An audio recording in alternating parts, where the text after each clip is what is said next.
السلام علیکم ورحمۃ اللہ تعالیٰ وبرکاتہ۔ دوستو، امید ہے آپ سب بخیر وافیت ہوں گے۔ مولا تعالیٰ ہم سب کو صحت و عافیت اور نیک والی زندگی عطا فرمائے۔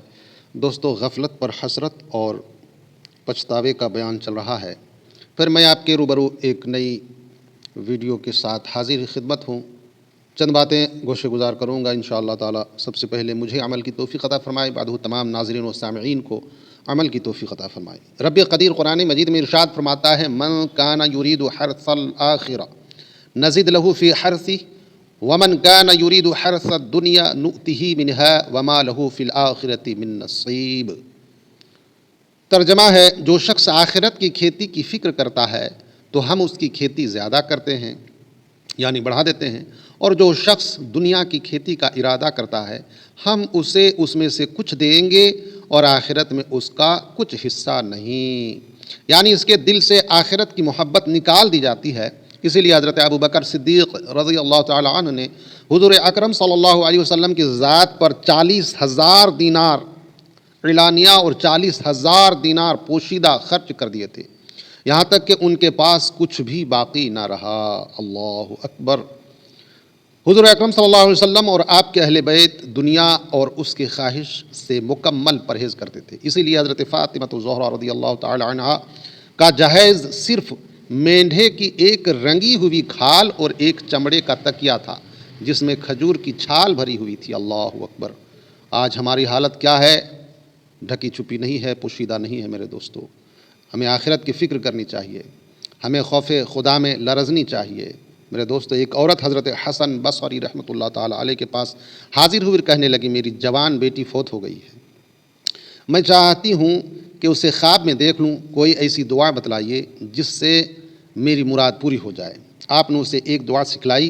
اس عورت نے رات میں وہ دعا پڑھی اور اپنی بیٹی کو خواب میں دیکھا تو اس کا حال یہ تھا کہ اس نے جہنم کے تارکول کا لباس پہن رکھا تھا، اس کے ہاتھوں میں زنجیریں اور پاؤں میں بیڑیاں تھیں۔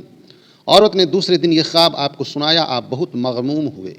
کچھ عرصہ بعد حضرت حسن رحمۃ اللہ تعالی علیہ نے اس لڑکی کو جنت میں دیکھا۔ اللہ اکبر۔ اس کے سر پر تاج تھا اور آپ سے کہنے لگی، آپ مجھے پہچانتے ہیں؟ میں اسی خاتون کی بیٹی ہوں جو آپ کے پاس آئی تھی اور میری تباہ حالت آپ کو بتلائی تھی۔ آپ نے اس سے پوچھا، تیری حالت یہ انقلاب کس طرح آیا؟ لڑکی نے کہا، قبرستان کے قریب سے ایک صالح شخص یعنی نیک آدمی گزرا اور اس نے حضور صلی اللہ علیہ وسلم پر درود بھیجا۔ اس کے درود پڑھنے کی برکت سے اللہ تعالیٰ نے ہم 500 قبر والوں سے عذاب اٹھا لیا ہے۔ سبحان اللہ۔ غور کا مقام ہے کہ حضور صلی اللہ علیہ وسلم پر ایک شخص کے درود بھیجنے کی برکت سے اتنے بہت سے لوگ بخشے گئے۔ کیا وہ شخص جو 50 سال سے حضور صلی اللہ علیہ وسلم پر درود بھیج رہا ہو، قیامت میں اس کی مغفرت نہیں ہوگی؟ فرمان الہی ہے، وَلَا تَكُونُوا كَالَّذِينَ نَسُوا اللَّهَ۔ گناہ کرنے میں تم منافقوں کی طرح نہ بن جاؤ جنہوں نے اللہ کے احکامات کو چھوڑ دیا اور اس کے خلاف چلنے لگے، شہوات دنیا سے لطف اندوز ہونے لگے اور فریب کاری کی طرف مائل ہو گئے۔ رسول اللہ صلی اللہ علیہ وسلم سے مومن اور منافق کے متعلق پوچھا گیا۔ آپ نے فرمایا کہ مومن کی ہمت نماز اور روزے کی طرف رہتی ہے اور منافق کی ہمت جانوروں کی طرح کھانے پینے کی طرف رہتی ہے، اور وہ نماز روزہ کی طرف متوجہ ہی نہیں ہوتا۔ مومن اللہ کی راہ میں خرچ کرنے اور بخشش طلب کرنے میں مشغول رہتا ہے، جبکہ منافق حرص و ہوس میں مصروف رہتا ہے۔ مومن اللہ تعالیٰ کے سوا کسی سے امید نہیں لگاتا، اور منافق اللہ تعالیٰ کے سوا تمام مخلوق کی طرف رجوع ہوتا ہے۔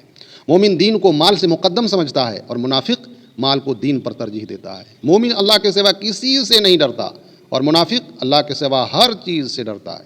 مومن نیکی کرتا ہے اور اللہ کی بارگاہ میں روتا ہے، منافق گناہ کرتا ہے اور خوش ہوتا ہے۔ مومن خلوت و تنہائی کو پسند کرتا ہے، منافق بھیڑ بھاڑ اور میل جول کو پسند کرتا ہے۔ مومن بوتا ہے اور فصل کی بربادی سے ڈرتا رہتا ہے، اور منافق فصل اجاڑ دینے کے بعد کاٹنے کی تمنا رکھتا ہے۔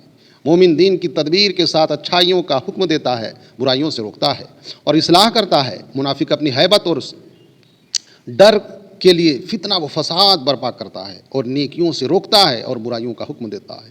اللہ تعالیٰ کا ارشاد ہے، منافق مرد اور عورتیں ایک دوسرے میں سے ہیں، نیکی سے روکتے اور برائیوں کا حکم دیتے اور اپنے ہاتھوں کو بند کرتے ہیں۔ انہوں نے اللہ کو بھلا دیا اور اللہ نے انہیں بھلا دیا، بلا شبہ منافق فاسق ہیں۔ اللہ تعالیٰ نے منافق مرد اور منافق عورتوں کے لیے اور کفار کے لیے جہنم کی آگ کا وعدہ کیا ہے۔ یہ انہیں کافی ہے اور اللہ نے ان پر لعنت کی ہے اور ان کے لیے ہمیشہ عذاب ہے۔ میرے دوستو بزرگوں، ہمیں اللہ کے خوف سے لرزنی چاہیے، ہمیں ڈرنی چاہیے، ہمیں اپنے گناہوں سے توبہ کرنی چاہیے۔ مولا تعالیٰ ہمیں کہنے سننے سے زیادہ عمل کی توفیق عطا۔ پھر ایک نئی ویڈیو کے ساتھ حاضر آؤں گا۔ مولا تعالیٰ ہم سب کا دنیا و آخرت سنوار دے، دنیا و آخرت کی بھلائیاں نصیب کرے۔ السلام علیکم ورحمۃ اللہ تعالیٰ وبرکاتہ۔ اپنا اور اپنوں کا خیال رکھیے۔ خدا حافظ، فی امان اللہ۔